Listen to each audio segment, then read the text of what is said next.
நவீன் பட்நாயக் தலைமையிலான பிஜு ஜனதா தளம் 24 வருஷமா ஒடிசாவை ஆண்டுகிட்டு இருக்கு. அதனால உங்களுக்கு என்ன பலன் கிடைச்சிச்சு?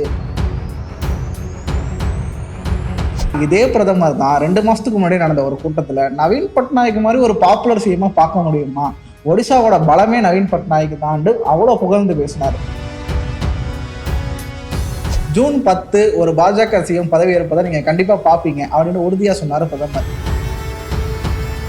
அந்த ராமர் கோயில் திறப்பு விழா ஃபங்க்ஷனையே இங்க தன்னோட கிரெடிட்ல எழுதிக்கிறாரு பிரதமர். இது எந்த விதத்துல கரெக்டா இருக்கும்?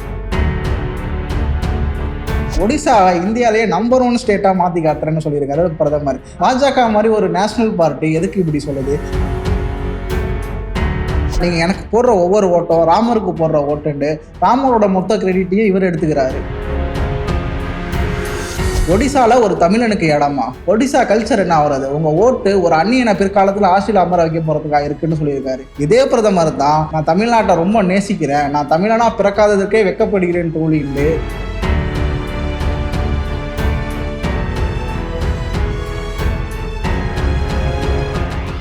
டிவி பார்வையாளர்களுக்கு வணக்கம். பிரதமர் மோடியோட எலெக்ஷன் கேம்பெயின்லாம் கேட்டுக்கிட்டு இருப்போம். அவரோட ஸ்பீச் எல்லாம் எப்படி ஒண்ணுக்கு ஒண்ணு முரணா இருக்கு, முழுமை இல்லாம இருக்கு, தெளிவு இல்லாம இருக்கு, ஏன் ஒண்ணுமே இல்லாம இருக்குன்னு நம்ம பார்த்துக்கிட்டு தான் இருக்கோம்.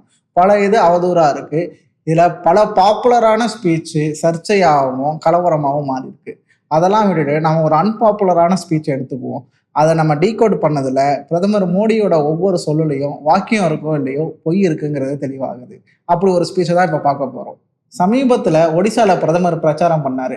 நவீன் பட்நாயக் தலைமையிலான பிஜு ஜனதா தளம் 24 வருஷமா ஒடிசாவை ஆண்டுகிட்டு இருக்கு. அதனால உங்களுக்கு என்ன பலன் கிடைச்சிச்சு? எல்லாம் குட்டிச்சோரா தான் இருக்கு. நான் இங்க வந்திருக்கிறதே எதுக்கு தெரியுமா? ஜூன் 10 ஒரு பாஜக சிஎம் பதவி ஏற்பதை நீங்க கண்டிப்பா பாப்பீங்க அப்படின்னு உறுதியா சொன்னாரு பிரதமர். இந்த வாதம் ஏற்கக்கூடியதுதான். ஒரு எதிர்கட்சி ஆளுங்கட்சிக்கு எதிராக ஒரு ஆன்டி இன்கம் கட்சி இருக்கும்போது அதை எதிர்த்து பேசுறது கரெக்ட் தான்.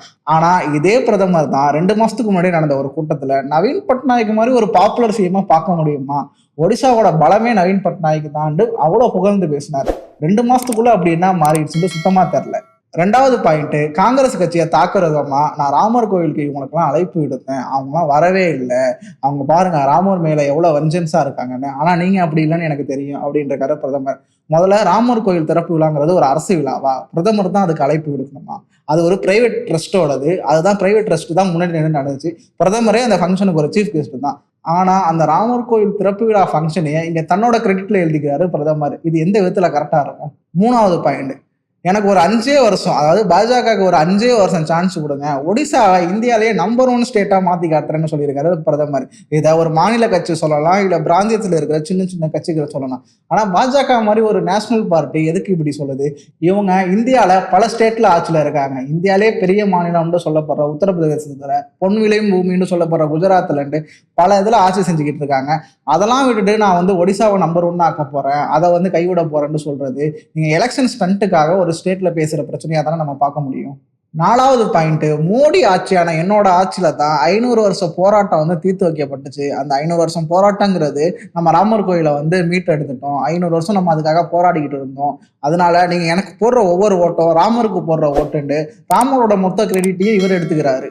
இது மூலயமா நம்ம என்ன புரிஞ்சுக்கிறது? ஒண்ணு, நீங்க ராமர் பக்தரா இருந்தா பாஜகல தான் இருக்கணும். நீங்க சாதாரண பக்தரா இருந்து காங்கிரஸுக்கு ஓட்டு போட்டாலோ பிற கட்சிக்கு ஓட்டு போட்டாலோ நீங்க ராமர் பக்தரே இல்லை, நீங்க இந்துவே இல்லைன்னு சொல்ல வராரா பிரதமர்?